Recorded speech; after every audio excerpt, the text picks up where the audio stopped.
are the new addition in a Game 1 set of bans, especially against Falcons. The Selena has been a problem for a lot of teams. Yeah, Trex, earlier you were mentioning the importance of each lane matchup. I think we have to look with EXP first. Lutpi is still undefeated on his Uranus. Meanwhile, his counterpart in the lane, Flap, is undefeated on the Esmeralda. So Falcons decides to respect the Uranus and give the Marcel. But remember, the Valentina is still open, and with Marcel giving shields to the lowest health member of his team as his passive, they might just lock in a surprise Valentina Esmeralda right away. Esmeralda could be good along with that Valentina. Barat's also still open. Harara is also... But I like the Harara, though. ONIC. I mean, not Barat's, Belleric. The Beast. My bad. Belleric also still open, and then the Harara as well, which I feel like some of these picks, as we've gotten farther in the tournament, haven't been as guaranteed win. We've been seeing the Harara lose here and there, so maybe it's a smarter idea to round out that front line before you start locking in those damage picks like you were saying, Renmark. Yeah, but Falcons decide to go up against that. They leave the Valentina open. I think they're expecting the Valentina won't get picked up by ONIC, as you usually want to pair up heroes such as the Kimi with this Marcel, sometimes the Eve, so that you get a longer box of lockdown so your opponents can't get away. Falcons, I love this Esmeralda pickup. The Hirara this early on, I feel like this is just a lot of respect onto Kairi and the capabilities of that hero. Again, a lot of players, pro or normies like us, say Hirara is broken. And she doesn't require the same level of execution to be effective, and those iframes are proving to be big either baits, big either opportunities to go in and get that extra kill and get out. Yeah.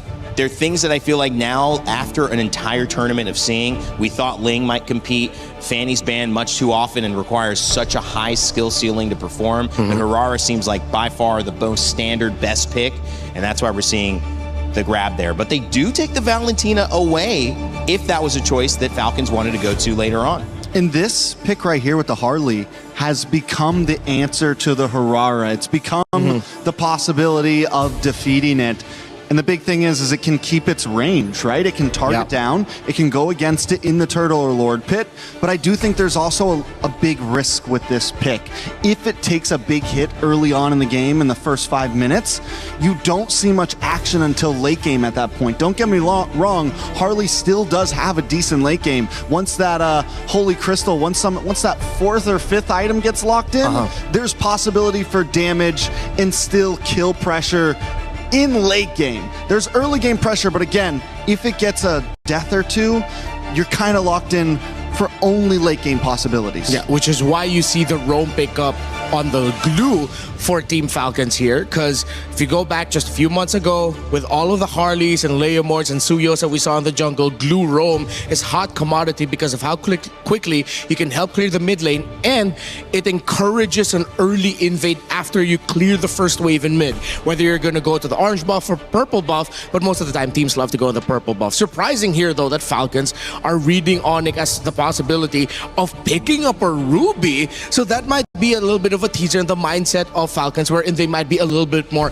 close range and clumped up together. One pick they have to watch out for here in the gold lane is the Granger of Kelra. That pairs very well with the Marcel, and together with the Harley scales up way too quick. Well, I think I was first going to ask this question before we saw the ban come out. Claude, do you respect the ban? Because that's what Super Marco did yesterday to start turning the games around. He had that moment where they dove him, got the turtle, got the shield back up, and then turned it back into a 2-0 win, and that won them the game. The ban comes out immediately for ONIC.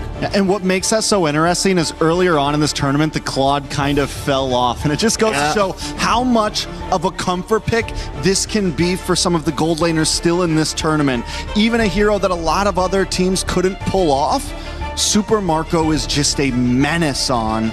So very well done by ONIC, I think, calling that out. Eudora also goes down, which could have been a great stiff arm to this Harley. One of the few heroes who can quick stun it still. Falcons now, all bans off the table. They're on the gun for first pick and second phase. I think they save up their mid lane pick for later. They need to see the gold laner of ONIC get picked up first. I think just go ahead and pick up your not mid laner. Excuse me, gold laner. There you go. Clint is the pickup for Falcons. They need a little bit more range. So it makes sense why they ban out the Sora and the Ruby. You get the Glue and the Esmeralda together in the front line. Of course, Herrera always puts herself in the front line. That's just the nature of the assassin hero. And you need something in the back. Now, the mid lane pick of Falcons will either be something static with a strong box, such as an Eve, or some really great crowd control to help out the Clint, like the Lo Yi or the Vexana. We have been seeing Falcons enjoy picking up that Farza. Could be another one. Yes. Very something similar range. They've opted out of the two big, backline mages with the Yve or the Farza. They have opted for the Farza sometimes, the burst damage that it supplies. They could use Shred, though, with the Yve. I think because they already have so much burst on their side, could definitely be the option. The Granger gets locked in from the side of ONIC. We saw how well Kelra was able to play that before. Another hero that other teams aren't using, but Kelra is making it a monster. Yeah, again, perfect pairing with the Marcel, and I think this is time. You mentioned Farsa, that would be great. Lo Yi wouldn't be that bad either, but if you're looking at comforts, I think I'm going to have to double down on what you said, Trex. The Farsa looks good here. Lo Yi, I was thinking it. The only risk is the Harley against it, but against with their lineup, Jushin's still open. Jushin's still open. I thought they'd want to get more long-range burst and poke, but they're doubling down on crowd control in the center of the map. That's interesting. Crowd control has been key in this meta. It's been the thing that has been a menace to so many teams. This is a crowd-controlled meta at its core. Well, there was a lot of bans targeting the EXP lane, and we have a chance now to see Phoveus let through, and that'll be interesting. Can he do enough on the ONIC? We know how the Marcel has been dominant early, has lost a couple times late, but this is ONIC and Team Falcons PH, their last chance to make their final statement before M8. It all comes down to this, $100,000 on the line for this third place match, but more so than that, the pride of the Philippines and Indonesia, expectation versus reality. Let's kick off our finals day here for MSC and send it over to our casters, Daisu and Leo. After many matches and almost 2 weeks that lead us to this point, it's a third place match, a battle of pride, but also a whopping $100,000 between third and fourth place finishes here. We'll find out who gets the victory. It's me, Daisu, Leo, bringing this best of 5. And later on, the grand final is going to be amazing too, but this one is a rematch, Leo, all the way back from M5. That was almost 3 years ago where they took it all the way to 7 games. Here tonight, they might be able to take it all the way to 5 games. We're expecting a slobber knocker between these former champions of their respective regions. Flap here gets caught out, flickering through. Haji with the flare looking for the choke down. Lifts up Keyboy and puts him down just as quickly. Kyle with the steal. Oh my lord, a minute in. Attempted Grand Theft Purple. Can Kyrie stop him?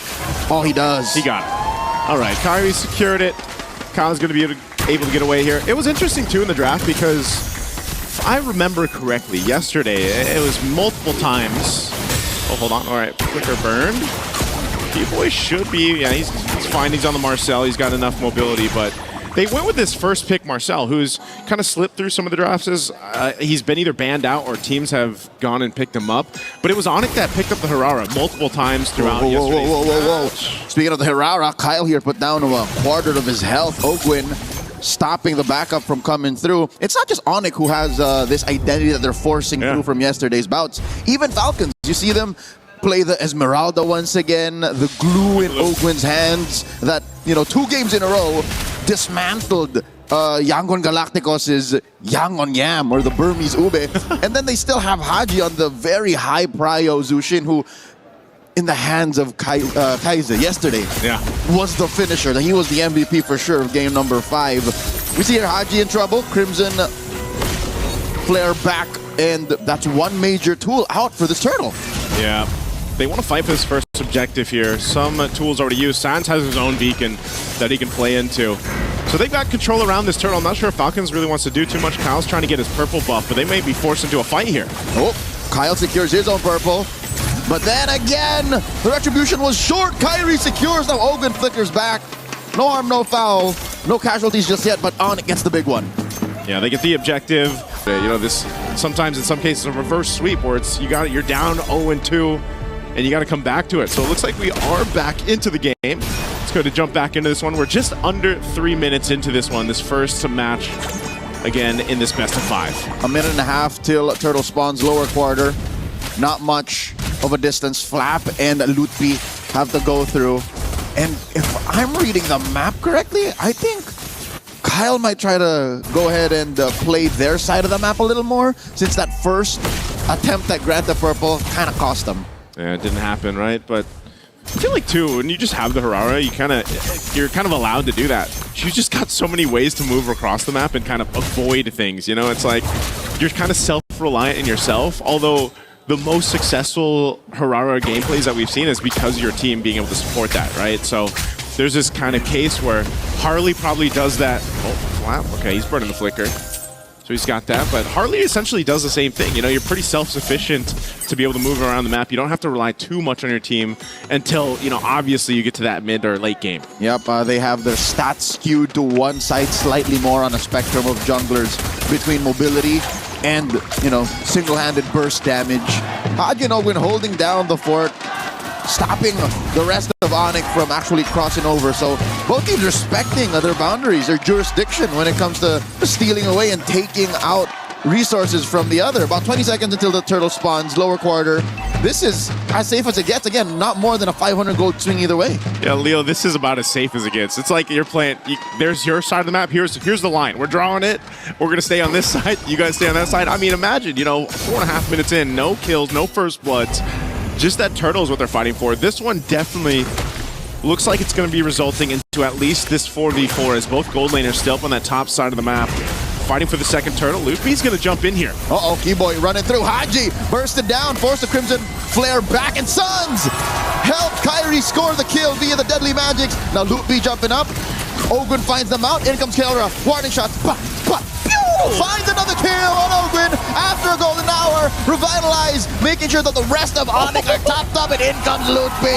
Finding a couple more. Down goes Kyle, down goes Flap, and that's all she wrote. Unless Marco wants more flying clouds. In come Haji. Looking for that choke up. Suns will be able to save himself. In comes Keyboy. The jump back at the flicker will not save Marco. Wanton mayhem on Falcon's side of the map, resulting in 6 free kills plus the turtle for ONIC. They just got a whole lot, man. We were just talking about how nothing had happened in those first, few minutes of the game, and then all of a sudden, boom. Look at this, 3,000 lead, you got 6 kills plus a turtle. Joseph, a whole lot is an understatement. That was a metric ton of advantage that ONIC have scored in that minute-long sequence. Again, one more look. Maybe the fact that they got the mount was the sign of, okay, maybe we should try. Yeah, I mean, again, even fighting in between the two turrets here, I thought Falcons would be a little safe. That should have been. Yeah. That should have been, but no. The fact that there was a revitalize, and sure, despite the crowd control being sound for Falcons to an extent, it was still ONIC who was declaring and dictating where the fight happens. So now they're up 3,000 gold. Kelra can move around where he wants. And all right, say what you will about the Hirara and the Esmeralda kind of going where they want to. Uh-oh. They find Kyle once more, and there's no way Kyle survives this. Lutpi scores. And another mount. This should be a clear sign. The first time around, it did not work out. Yeah. Falcons should back off. And I mean, even on this, golden hour used. Uh-oh. Ogwin just chopped down to a little stomp as they force Patrick Star to take a dirt nap. Lutpi gets knocked up, but again, there's no damage between Flap and Haji here. Falcons once again lose 2 for free. I mean, what do you do? Oh, Kyrie, oh, he stops him. He does, but the damage is real. Kyrie finds another. But there is a trade-off. Down goes Suns in mid. Haji did it out for Keyboy. What is he rocking? These enhanced basic attacks on the Marcel are doing work. What is going on here for Falcons? I feel like across the map, it feels like ONIC is everywhere. And at this point, that's what they can do, man. Just continue to build this lead of 5,000 up ahead. The next turtle, last one, is coming up here. But look at this, Kyle. No breathing room. That's it. We've seen Hirara survive a deadly magics through a sequence of spell vamps and iframes, but not like that. Not in a moment of, I don't know, savage vulnerability, because that's what it feels like, Joseph. About 2 to 3 minutes worth. of that gung-ho intent that they had against Yangon Galacticos last night.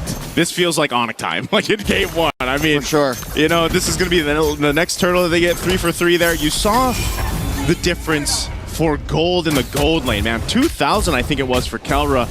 I'm wondering, too, if he already had the Sky Piercer. I'm not sure if we saw that. If we can take a look at the items here to see where the gold lane is falling in. Yeah, so he's got the Sky Piercer. I'm not sure exactly when he picked it up, though. Minimum 2 stacks. Minimum 2 stacks.